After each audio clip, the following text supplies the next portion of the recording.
গত 1 বছর ছাড় দিয়েছি, জুলাই ঘোষণাপত্রে ছাড় দিয়েছি, জুলাই সনদে কোনো ছাড় হবে না। 1% ছাড়ও জুলাই সনদে দেওয়া হবে না।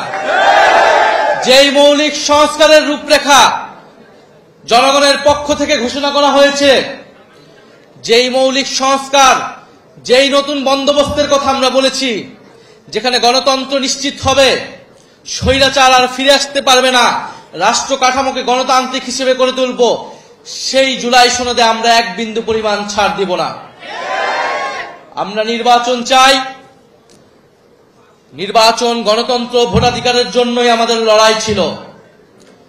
কিন্তু আমরা এর সাথে এও বলেছি, পরিবর্তনের মধ্য দিয়ে বাংলাদেশকে যেতে হবে। বাংলাদেশের এই মুহূর্তে সবচেয়ে বড় সংকট হচ্ছে স্থিতিশীলতা এবং জাতীয় ঐক্য ধরে রাখা।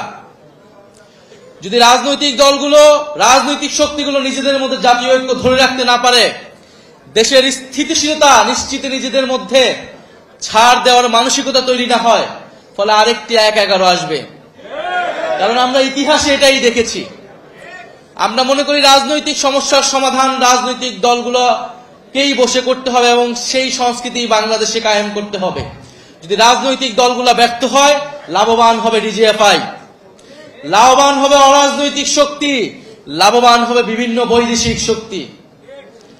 আমরা গণ অভ্যুত্থানের পরে যেই জাতীয় ঐক্যের স্বার্থে, বাংলাদেশের স্থিতিশীলতার স্বার্থে গত 1 বছর ধরে গণ অভ্যুত্থানের শক্তি, বৈষম্য বিরোধী শক্তি, জাতীয় নাগরিক পার্টি বারবার ছাড় দিয়ে গিয়েছে। কিন্তু ছাড় দিতে দিতে আমরা শেষ প্রান্তে এসেছি। আমরা এবার ছাড় দিব না।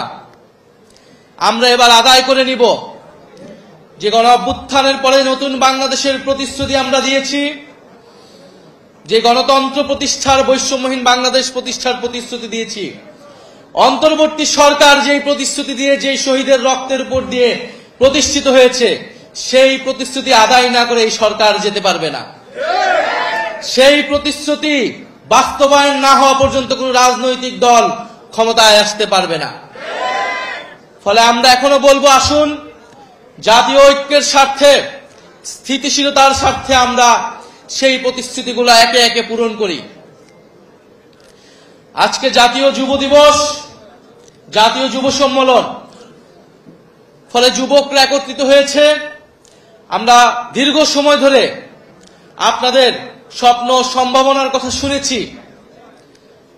আমরা দেখেছি বিগত 16 বছরে এদেশে তরুণদের সাথে কিভাবে ট্রিট করা হয়েছে। শুধু 16 বছর নয়, আমরা গত 54 বছরের ইতিহাসও দেখেছি। তরুণরা বারবার রক্ত দিয়েছে, বারবার রুখে দাঁড়িয়েছে, বারবার স্বৈরাচারের বিরুদ্ধে দাঁড়িয়েছে এবং বারবার প্রতারিত হয়েছে। গত 16 বছর ধরে বারবার রাজনৈতিক দলগুলোর পক্ষ থেকে, ফ্যাসিবাদ বিরোধী দলগুলোর পক্ষ থেকে আহ্বান করা হয়েছিল, তরুণরা কেন রাজপথে নেমে আসছে না, ছাত্ররা কেন রাজপথে নেমে আসছে না। জেনজিরা অ্যাপলিটিক্যাল, তারা রাষ্ট্র নিয়ে ভাবে না, সমাজ নিয়ে ভাবে না। এই জেনজিরা কিন্তু সেই ভুল ভেঙেছে। তারা প্রমাণ করে দিয়েছে তারা রাষ্ট্র, সমাজ, দেশ নিয়ে ভাবে। সবচেয়ে দেশপ্রেমিক প্রজন্ম এই জুলাই গণ অভ্যুত্থানে রাজপথে নেমেছে, জীবন দিয়েছে, বুলেটের সামনে দাঁড়িয়েছে। কিন্তু বিনিময়ে কি পেয়েছে?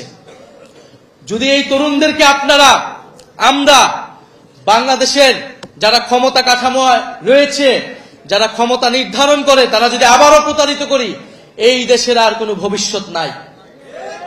তরুণরা বারবার জীবন দিবে, রক্ত দিবে রাজনৈতিক দলগুলোকে ক্ষমতায় নেওয়ার জন্য, আর বাংলাদেশের মহানগরের ভাগ্যের কোনো পরিবর্তন হবে না, এইটা বাংলাদেশের তরুণরা আর মেনে নেবে না। বাংলাদেশের তরুণরা একটা অমর্যাদাকর জীবনযাপন করে, একটা হীনমন্যতা নিয়ে তাদেরকে জীবনযাপন করতে হয়, একটা হতাশা নিয়ে তাদেরকে বেঁচে থাকতে হয় পরিবারে, সমাজে, রাষ্ট্রে। সে জানে এই রাষ্ট্র তাকে সক্ষম হিসেবে, দক্ষ হিসেবে গড়ে তুলে নাই। সেটা এই দেশের শিক্ষা ব্যবস্থার দিকে তাকালেই বোঝা যায়।